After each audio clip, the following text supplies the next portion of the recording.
going to. Hello, everyone. Sorry, y'all. My stuff is moving because my dog is trying to ruin the pillows of how I'm trying to do my setup. Usually, I'm upstairs in my office, but I kind of don't want to be upstairs alone, especially since it's nighttime. But I wanted to jump in here again. Sorry, y'all. I wanted to jump in here very quick. First and foremost, there it is, and I hope that works. Okay, so I had actually stated earlier that I was going to jump in here on a live, and I was going to do a very short live. So I'm going to keep it short because it's my birthday, and I want to spend time with my family. So I hope y'all can hear me, and I hope my audio is good. So the reason I wanted to jump in it was because I wanted to keep discussing a little bit about my topic earlier in regards to going back to the church, to the Catholic Church, and asking questions to the priest, and trying to find out a little bit more about our new generation and our new situation. So when I have said it many times before, 7 years ago, I decided to not pursue religion, but more trying to figure it out to do things on my own.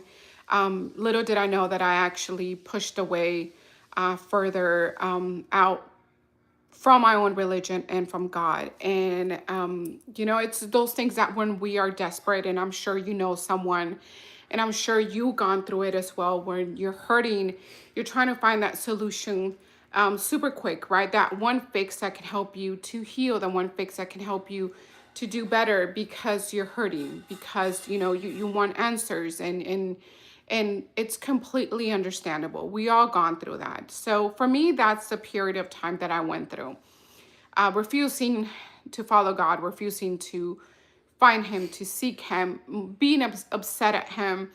And I got into more the whole personal development books, Tony Robbins, Mel Robbins, and many other people as well that I decided to pursue, thinking that I needed to handle everything and I needed to control everything. Hello, everyone. Hi, Lucas. Hi, Yusa. Okay, glad to know that about you. Gross, but okay. Lucas, hello. So I decided to just look away and start doing the personal development myself, thinking that that's the answer. And I don't know if it has helped you. If it has, then good for you. But I feel a lot of this personal development books and a lot of this personal development videos that we all tend to see, I feel like it just kind of makes you spiral more out of control. And the reason why, just give me a minute before you start judging me and saying that, no, that really works, that they work. Hi, Emily. I feel that it makes you feel like everything is on you, and then that's it, that there's nobody above you. And we get caught up in the whole situation that you have to fix it. And when you can't fix it, you feel like, what are you doing wrong? That you don't deserve it, or you're missing something out. So then you go on to the next one. Hi, Emily. I love you too, Emily. You go on to the next personal book, and the next one, and the next one. And then you hear a lot of people saying, this helped me.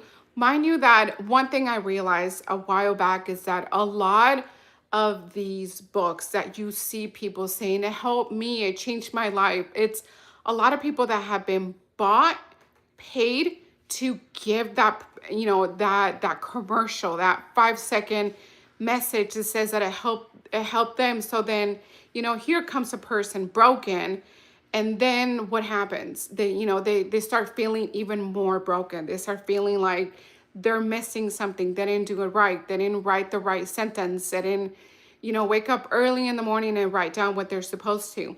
You see that so much. And I tell you that because I was one of those persons. I read Mel Robbins and, the 5-second rule, and I try to do it for so long. And then I kept thinking, what am I doing wrong? What am I missing? And after many years, I came to that realization that yes, they gone through a horrible situation, and then out of that, that they're giving, the advice so you don't have to go through that, or you can come out of it. But we're missing something out, is that we need God in our lives. We really do, y'all. And I know that, a lot of people would tell me, no, I don't, but we do. We truly, truly do. Even in the Bible, you can see it that says, lean not onto your own understanding. In every book that we have, every self-improvement book, it's about you understanding what you need to do, what you need to achieve, because it's you who needs to handle it. And when our life is not good, we start feeling that we are doing something wrong. um all the time, all the times lives. Oh, thank you so much, Emily. So I don't know if you've gone through this before, if anyone, Emily, Lucas, if you can let me know, or if you know someone that you have read a personal book, a self-improvement book, and then you come to realize that why isn't things happening for you the way other people are saying that it's working out for them. And that is something that I noticed that I kept doing so much, trying to find my way out to the suffering. Everybody subscribe to her. Thank you so much. Yes, you guys, please, I appreciate your support. Don't forget to hit the like button. Don't forget to hit the subscribe as well. And let me know, where are you tuning in from? I would love to know where, this content is going to. I truly appreciate it. But, that's the one thing that I started noticing, that I was more trying to make myself seem that I can get myself out of it. But yet I wanted to trust God. I was praying to God to get me out of the hard moments and hard situations. So then I came to that realization, how can I give this to God? How can I trust this to God? But yet myself, I'm trying to find these books, and I'm trying to read these books that are telling me that I'm the one that handles everything. Now, in the Bible also talks about Jesus not liking lazy people. I'm not saying, if you want a job, just ask God for it and then do nothing about it. Let God just bring it to you. That's not how things work. God actually wants you to do the work as well. He wants you to want a job and go look for the job and hustle, hustle, hustle until you find what you're looking for. He's not just going to give it to you. That's not what I'm saying.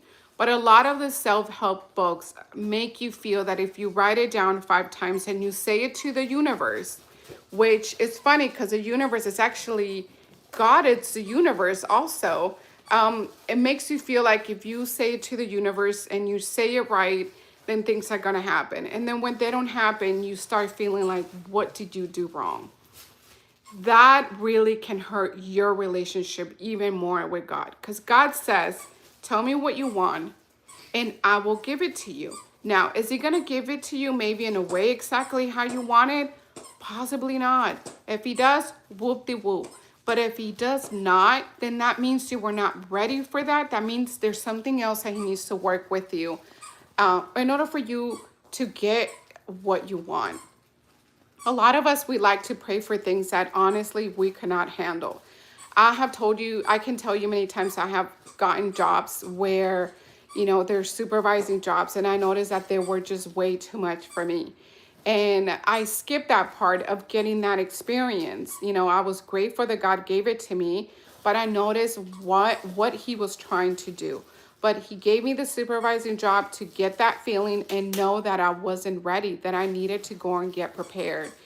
And that's when I'm just like, okay, I feel like God has sometimes some sort of joke that he's a funny dude. And, he laughed about it like, you see, I told you so.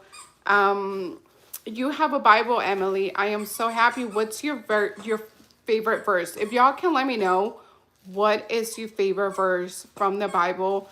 Let me know. I've been reading the Bible, not like every single day. Sorry, you guys, not every single day, but sometimes I do. And I've been remembering a lot of more verses, which I'm extremely, extremely happy. That now I don't remember where I found them, but I know that one of them, it's lean not unto your own understanding. Um, there was another one. I don't know precisely like by word, but somehow, whatever words that can get stuck in my head, then I'll take it and then I'll remember them a lot. Now, another thing that I've been noticing that we have this new age, new thought, looking for a spiritual meaning in life. And I noticed that we have, and this is not me throwing shade to anyone out there that is doing this, but for me, I noticed that as I was looking for chakras and people to do cleanse and things like that, my life was actually way more lost. And I noticed this whole new thought, new age. It's very, very common, and you will hear it a lot. People having their cards read and their future read and looking for psychic. Again, because we're all trying to find a meaning to life. We're all trying to seek a meaning to life. So we tend to go through this wrong, we make these wrong choices that are actually pushing us away more from God. So I read, there's this girl that I follow, I believe her name is Bible Nerd or something like that. Goodness, this dog. Bible Nerd, I believe that's the title of her page. But she described the book and I thought it was pretty interesting because I have started reading it. Can you like push him away from me, please? Because he's just... Thank you, honey. Sorry, guys. I have doggy, and I think he has ADHD because he's just all over the place. Anyway, so this book is called Happy Lies. So I definitely recommend you guys trying to find this book and try to read it. It really gives you an explanation of what we're going through now these days with, trying to find a spiritual meaning to life, trying to find God. And we tend to go through other places to look for God, such as chakras and psychics. And I get it. We're all hurting, right? We all want a meaning to life. We all want to pursue what we want. But I believe that that's actually the wrong way to go and seek those things. Now, like I said, I'm not throwing a shade. If that works for you and you're happy and your life is wonderful, then keep doing it. But I truly think that when you truly believe in God and you truly trust in God, or you're trying to work your way there to God, finding those type of methods are actually pushing you away more for God. And the reason I say this it's because you're going to start thinking and believing that you're the one that it's taking care of this. You're the one that is in charge of this. We're not really giving it to God. We're not really trusting that he's the one who's going to do the work. So when I read this book, Happy Lies, it says how a movement you probably never heard of shaped our self-obsessed world by Melissa Dougherty, I believe so. So I want to show you guys this book because I just started reading this and I'm trying to get into more reading about, about this whole spiritual thing in life, about trying to find God and how we're actually more distracted and being away from him instead of with him, how we should be. Emily, am I going to do a live tomorrow? Yes, I'll probably do a live tomorrow, either in the afternoon or in the evening, but one of them. So I think you're probably going to be gone, but hopefully I get to see you.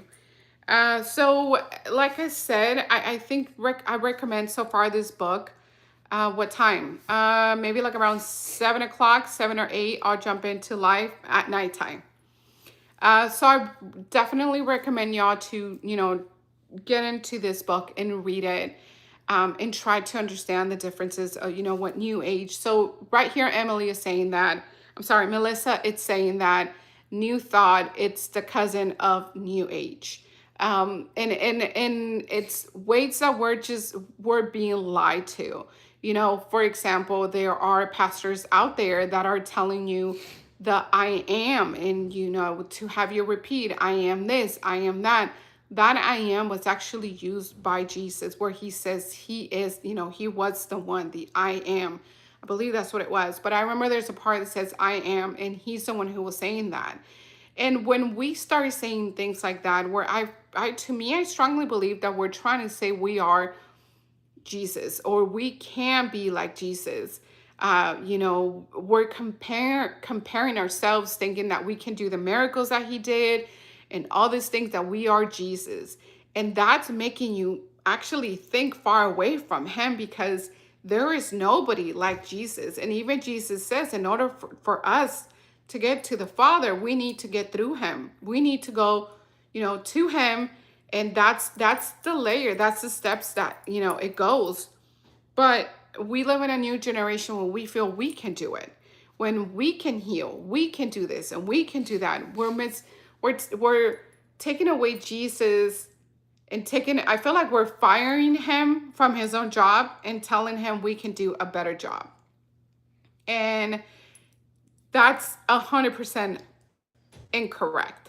We cannot do what Jesus does. He does what he does. So we trust what we need to trust, and we need to give it to him, and that's it. So I'm going to keep reading about this book, because like I said, it's a really good book. I have it in audio. I have it as an audiobook, and I have it a physical book, because just whenever I, you know, want to get away from the phone, then it's really a good idea to just read physically. Anyway, so how are you guys doing today? I know it's Thursday, and I know it's almost Friday, y'all. So you are almost there for those that don't work on the weekend. Let me know what y'all tuning in from. Again, do not forget to click on the like button right over here and the subscribe button, y'all.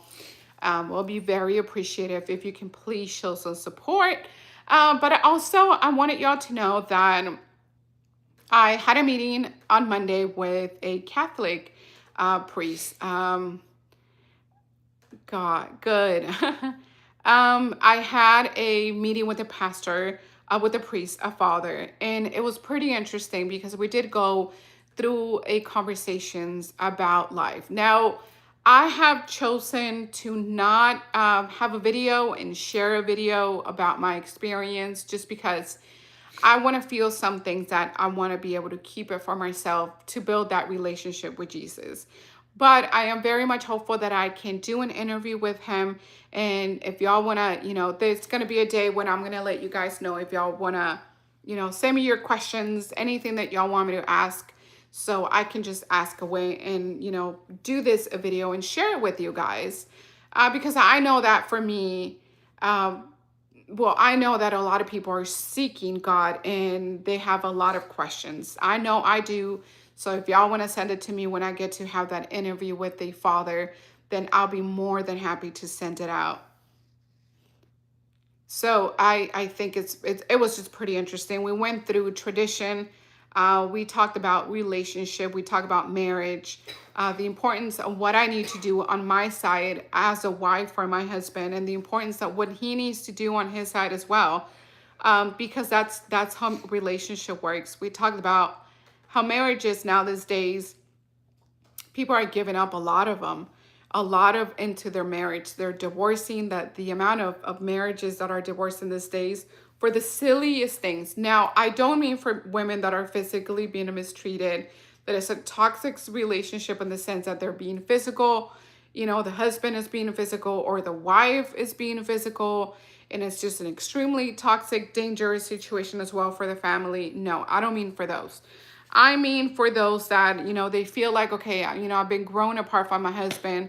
He wants to get another job and I want to get another job and I no longer know him. And they feel that the right answer is to get a divorce.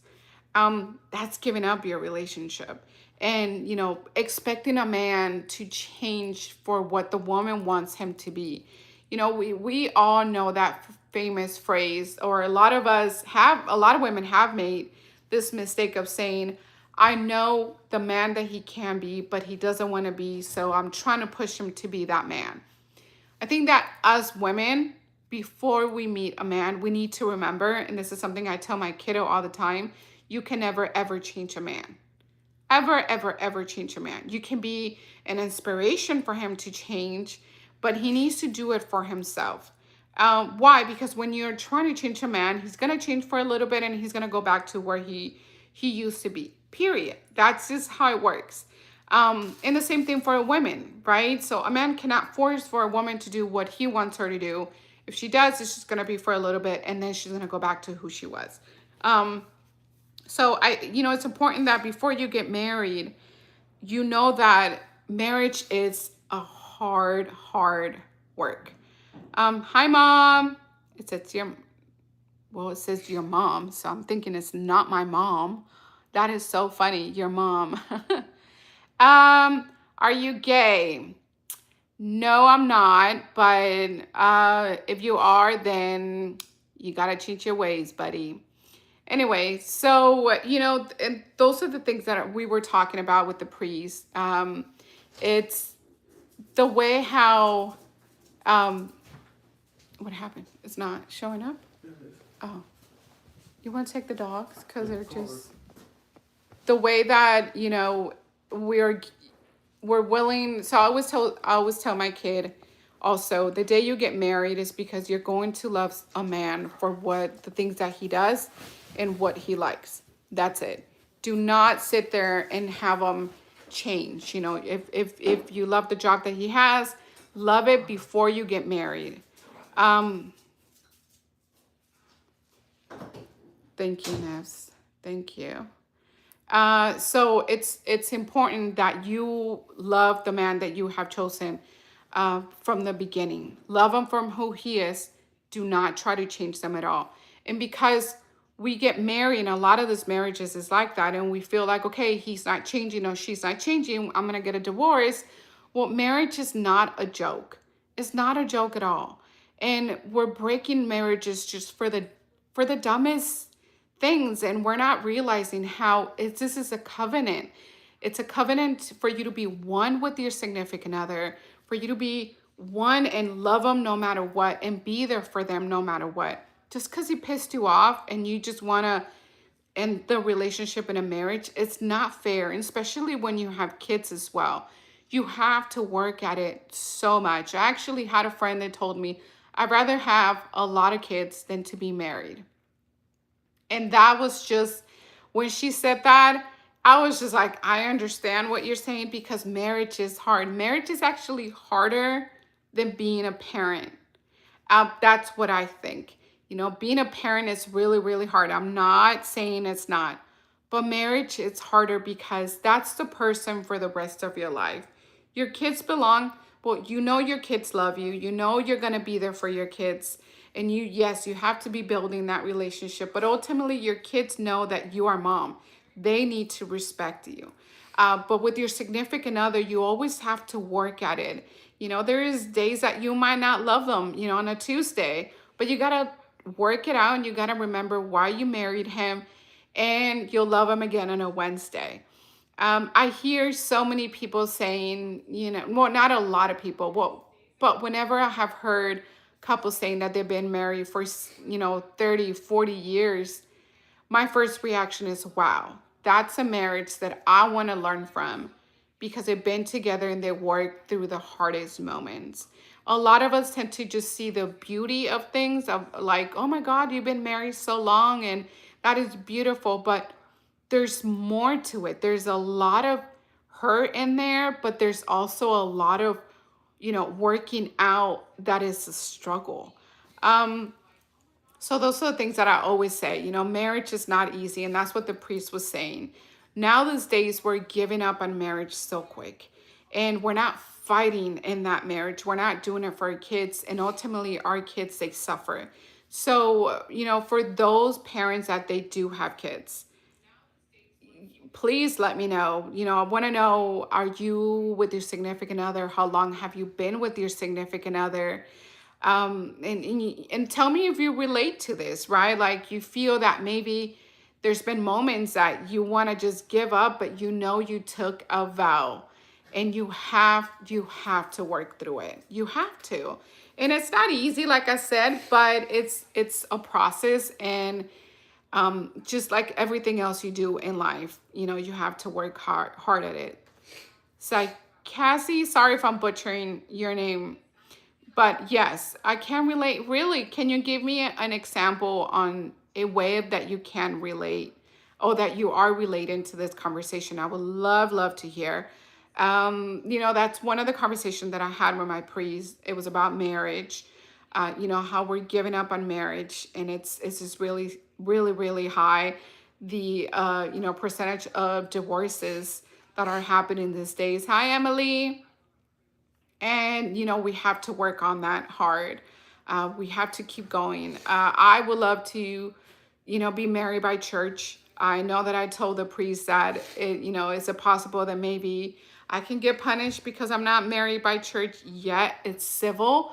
And he said no, that doesn't work like that. However, he does want me to get married by church. So it's something that me and my husband, we have to work on that. But it felt good. It felt good to know that I'm not being punished. Or I always felt like that was a punishment.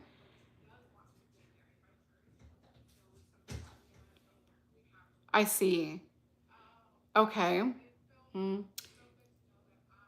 Yeah, that had to be really hard. I completely understand. But there's a lot of things that come behind it.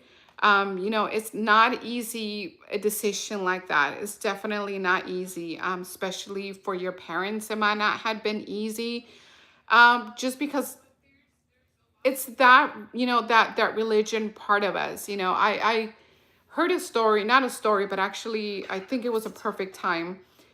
But I think it was yesterday that I heard a podcast, somebody talking about um, that it's we make a choice. It is a choice. And like you have a choice of dating the same sex partner, you also have a choice of saying no to that. Like we all have choices. We can all be murderers. I can go and kill somebody, but I'm choosing to follow my word of God, and not kill, and follow more out of the book of my God, and follow those those instructions that he wants me, because we can all do the wrong actions. We all have it in us. We all have the good, we all have the evil in us. And it's part of what you're choosing to want to do in your life. That is what my idea and my perspective is on that. It's a hard road. It's definitely a very hard road, but I don't know. It's a very sensitive. I don't know about sensitive subject, or maybe it is. It's not a subject that I know about, so I'm not gonna get into that. But I will get into more on and what I believe, and I do believe that marriage and a relationship is between a man and a woman. That's it.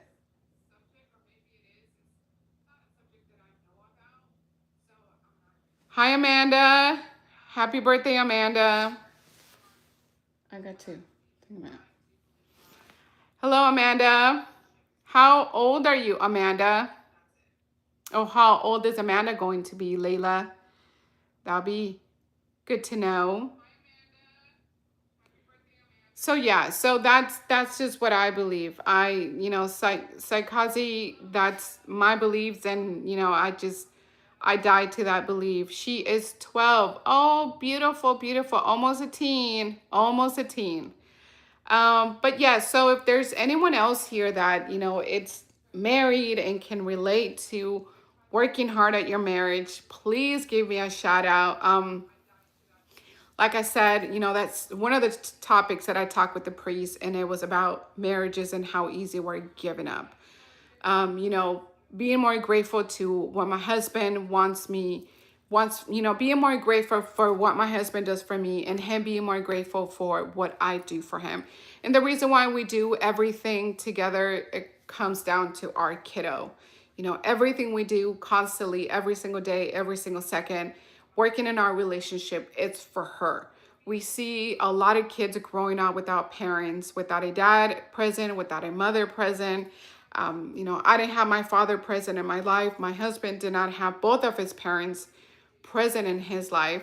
So it is a struggle. It's really, really, really hard. And it's really hard to beat the statistics of being a nobody. But when you believe in God and you truly know that you're going to change life and you're going to follow a different path, you truly, truly do. Um, I had actually seen that with my husband, and I tell him every single time that I am amazed at the man that he is now and to what the world said he was going to be. And he has changed so much, and I know that his changes has come because he has wanting those changes, because he loves his family and he wants to represent his family in the right way, because that's what a man is, right? When he leaves this house, he's representing his family, his marriage, his relationship with his daughter, with his wife. So if he's out there acting like a jerk to everybody, guess what? People are going to think like, oh my God, he has to be a jerk to his family. Um, so he's definitely representing us when he leaves his house, and the kind of man that he is and what he's raising us at home as well. But yes, so that's, you know, that's one of those things. We also talked about hope. Whenever we're losing hope, to just hold on to our little hope that we have for dear life, to not let go. I know people that have chosen to better off not believe in God because they don't think he is real. They think that there's nothing on the other side. And that's actually a very sad thing to believe. If you ask me, if someone would tell me, well, if I tell you to choose that there's not, if I can show you that there's nothing out there, would you still choose that? And I would say no. Even if it's a lie that there is someone out there, God, let me stay in my own lie. Let me stay in the lie because I want to believe that there's something out there, to be happy, to feel complete, to know that someone has my back, versus believing that there's nothing. That actually makes it sadder for me. I think that's very sad, to believe that there's really nothing out there. So I know that there is. It's actually another video too. I don't know if y'all know anything about near-death experience. I really gone into that.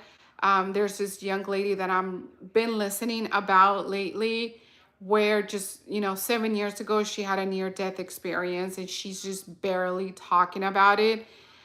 To know that a lot of these experiences, they're very similar. They leave their body, they're watching their body, they know it's them, but they in a way don't understand why is that they're not in that body, but they understand that that's them. So they go through this whole process, and every single near death experience that I have heard, they're very much in common. They're with God, they feel the presence of him, they feel the love. And this young person, this young lady, she's her experience, because she's barely coming out talking about it, her feelings are so raw, and you can see it in her face, on her emotions, and in still trying to understand what's going on and how, like, what, and the message that she has is so new that I just listening to her, it makes me even feel more strong that there is a God. Now, for me, it's more about, does God listen to me? What else can I do to get his attention? That is where I'm at right now. And it's just, I guess it's a process. So faith it's definitely a muscle, I like to say, where you have to work at it every single time. So for right now, I have starting to read this book right here. I truly recommend it. So far, it's been very, very, very, I want to say, a learning moments. They've been very, very much of a learning moment. So I'm gonna keep doing notes, and I'll probably do little chapters and little videos about certain chapters and what I noticed and what stood out for me and what you guys think. So I think that's gonna be it for me. So I truly appreciate you guys jumping into my life. I don't want to keep doing this live today for a very long time, because it's my birthday and I want to spend the time with my kiddo as much as I can. But I'm very much grateful you guys are being here, are been here. And again, try to find this book on Amazon. It's not expensive at all, but you will learn about a lot of lies that a lot of priests out there are telling you, actually pulling you away from the Word of God versus, pulling you into the Word of God, if you know what I mean. And a lot of these priests are making people look like they are as good as God, and they're God and they're Jesus, and they can do what Jesus does. And I know we all want healing. I know we all want guidance, but we cannot do that. God does that. God does the healing for us. And a lot of priests will make you think that it's you. It's you who's got to take care of it. It's you who has to heal your body. And yes, you got to eat right. You got to make sure you take care of your temple. But at the same time, you got to know that if you trust in someone, which is God, to show you the way, reading too much of the self-help books, and I'm going to say it out there, maybe like, forgot Joe Dispenza, I believe so, that there's people that go out there to his seminars, and kids that are sick, they have cancer, and it has to be horrible to know that they're not healed, and they're probably feeling like, what did I do wrong? They're wasting a lot of money into this stuff. And for me, that's pulling you away more from God. Because remember, God says constantly, lean not into your own understanding. But when you're going to these places thinking that your mind is going to be the one healing all these things, if that was true, okay, then there would be no cancer. If that was true, then there would be no suffering. But what did God tells us in the Bible? That we will have suffering, that we will suffer in this world. But he is the one who has conquered it all, and Joe makes us more about, or makes you more, his book is about, you can do it all. You can heal yourself, you can heal others as well, because he is God. He has found, the solution. And those are the things that just throws me off. And I tell you that because I went through that rabbit hole. I have many books that I have read of him, and the CDs that I have purchased from him, that if you do this meditation, everything's gonna heal. That's not how it works. That, you cannot tell me that Joe suddenly is Jesus Christ and he's the one who has found the answer. Because if that was true, many kids out there that are sick and have been in his seminar have not been healed. But apparently to him, he can fix it all. Now, just be careful what you guys are listening to. I think is very important. What you're listening to, what you're reading, what you put in your mind, into your mind. So definitely try to read that book and let me know what you guys think. Thank you so much for being here. I appreciate it. I appreciate every single time you guys jump in on my live. I'll see you guys on my next live. I'm going to jump in tomorrow at night. So if y'all want to tune in, please don't forget to tune in. Love you guys. Be safe. Have a good night. God bless every single one of y'all. Bye.